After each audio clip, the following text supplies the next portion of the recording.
Kiki, tu veux des. Moi, Kiki, qu'est-ce que tu veux que je te dise? Pour moi, il fait partie des meilleurs joueurs du monde. On peut pas le nier, c'est un buteur.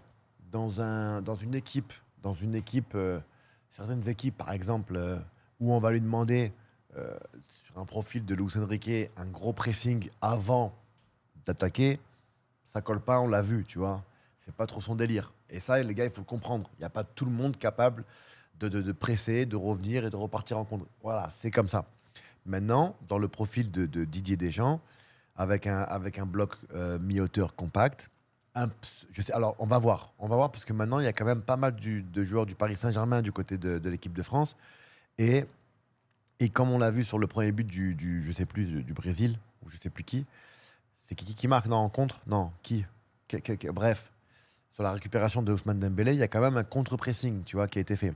Donc, mais on peut pas dire que l'équipe de France fait un pressing constant comme Luis Enrique, donc ça peut aller très très bien en équipe de France.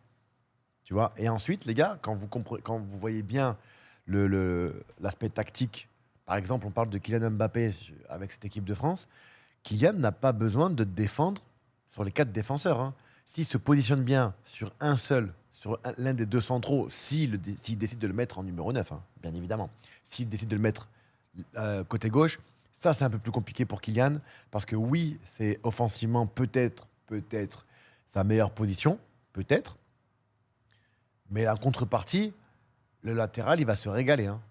Le latéral adverse, il va se régaler à se faire des 2 contre 1 contre des Lucas Digne et des Hernandez, parce que tu ne peux pas demander à Kylian de venir défendre et de fermer le côté tout le temps, tu vois. Je pense. Donc, en tant que numéro 9, ça peut être intéressant, parce que là, tu peux profiter de sa vitesse, sa technique, parce que les gens qui me disent il n'est pas technique, alors là, les gars, on ne parle pas du même football.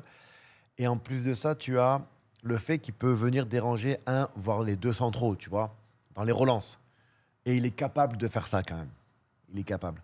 Donc, je sais que les Parisiens, vous avez une dent contre. Pourquoi je suis off-ligne? Pourquoi il y a pas de. Il y a un problème là. Attendez les gars, 2 secondes, hein. Pourquoi je ne vois pas ma tête là? Alors attends, je vais dégager ma tête ici. Hop, je vois plus le chat. Stream Deck, tu connais. Khra, tout. Ah là c'est mieux. Là, je me vois. Tu vois, j'aime bien me voir. Ma tête là avec mes cernes. Ça va, je m'en sors plutôt pas mal ce matin. J'ai pas trop une tête de cerné, tu vois. A-t-il envie? Toujours le même souci. Ouais, là, il va avoir envie. Capitaine de l'équipe de France. Le mec, il a 50 buts par saison. Autour de lui, il y a du lourd. Il y a du très, très lourd. Quand tu regardes, les gars, cette équipe de France, elle est incroyable, hein. T'as combien de champions d'Europe? T'en as 5, 6, 7, 8. T'as 8 champions d'Europe. Alors, deux champions de conférence, un champion d'Europa League et 5 champions de Ligue des Champions, les gars. C'est quand même pas mal, hein. Mais c'est vrai que la haine envers Kylian Mbappé, je trouve, moi pour ma part, qu'elle est exagérée. Je peux comprendre les Parisiens, c'est votre combat. Voilà. Moi, je supporte, avant Paris, je vais supporter, enfin avant Paris, c'est même pas une question de. C'est Lille, Marseille, ils seront toujours dans mon cœur. C'est pas. Voilà. Paris me procure beaucoup de plaisir dans leur football, mais je ne supporte pas le club parce que c'est pas. Mais ça m'empêche de dire que tout ce qu'ils font, c'est extraordinaire. Tout ce que le club est devenu, c'est magique, c'est beau, franchement. Et les jaloux, bon, ben, parce qu'ils ont un côté un peu malsain. Et les envieux, c'est normal. Vous ne pouvez pas me reprocher d'être envieux. C'est tout. De... Je me mets à votre place et profitez-en, les Parisiens, hein, parce que ça va durer, hein. Mais le jour où c'est notre tour, Marseille euh, ou Lille, et bon, comme il y a une petite rivalité, j'espère que certains auront quand même la bonne conscience de dire les vérités aussi, tu vois. Là, ce que je vais mettre, les copains, c'est que je vais mettre. On va react vite fait sur deux, trois. Il y a eu. Je veux juste voir l'actu sur Foot Mercato. J'aime beaucoup regarder Foot Mercato parce que pour moi, ça va vite, c'est fluide. Foot Mercato, les gars, pour ceux qui connaissent pas, je trouve que ce qu'ils proposent, c'est très très bien. Lyon aura la Ligue des Champions avant l'OM. Tu penses? Je sais pas. En tout cas, Lyon, bravo à cette équipe lyonnaise. Il y a beaucoup de changements qui sont en train de se faire. Il y a le Ancelotti qui vient d'arriver, le fils, d'après ce que vous m'avez dit hier, mais j'ai vu l'article entre-temps, j'ai lu quand même. Donc il arrive à Lille. Lille a toujours pour habitude de sortir des pépites en tant que joueur et aussi en tant qu'entraîneur.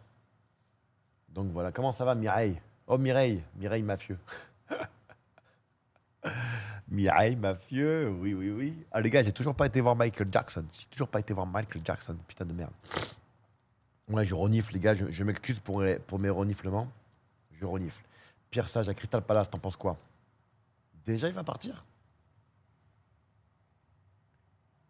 Bonjour, bonjour tout le monde. Adil, tu penses quoi du départ de Konaté libre de Liverpool? Paris va le récupérer gratuitement et préparer l'après Marquinhos. Moi, je trouve que c'est très, très, très intéressant. Euh, Paris est capable aujourd'hui de sortir aussi des pépites comme ils ont fait avec Marquinhos, comme ils ont fait avec Pacho. Attention.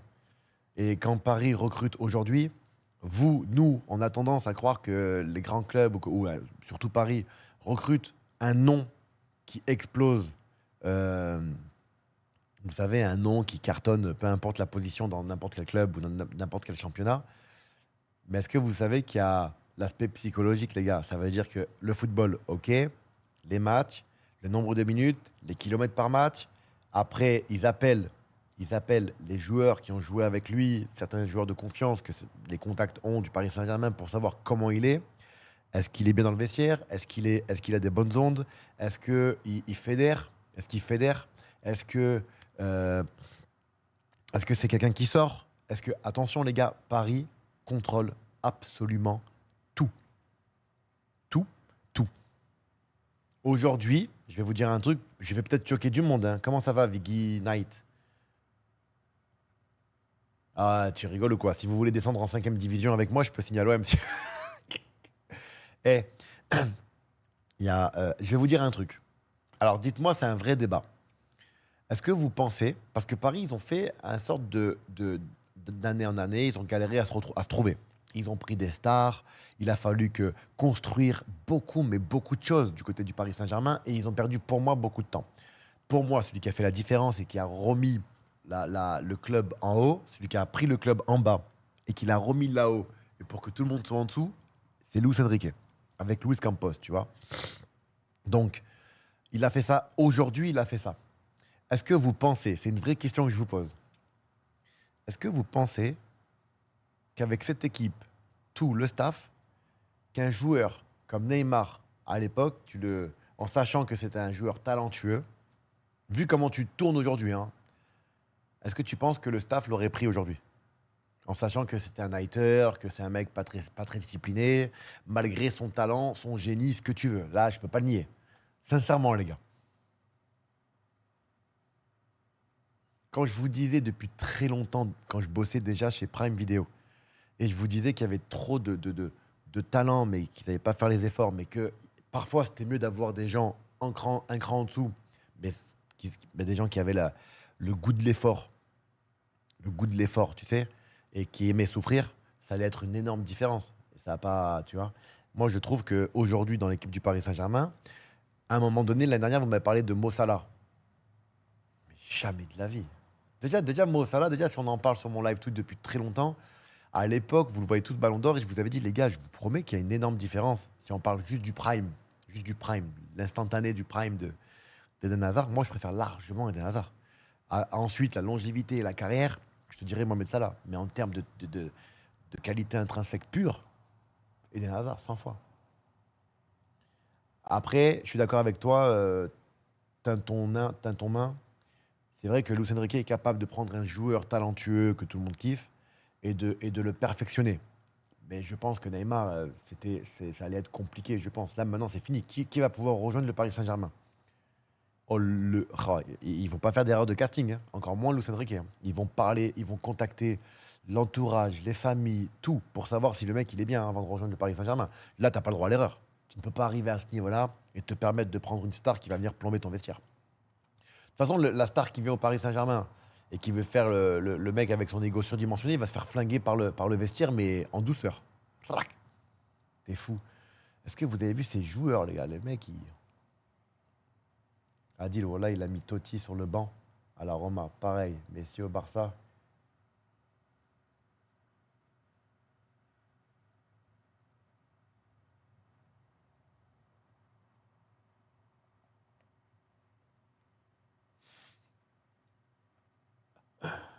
Tous Gigi, tous Rourou, mais pourquoi dis ça?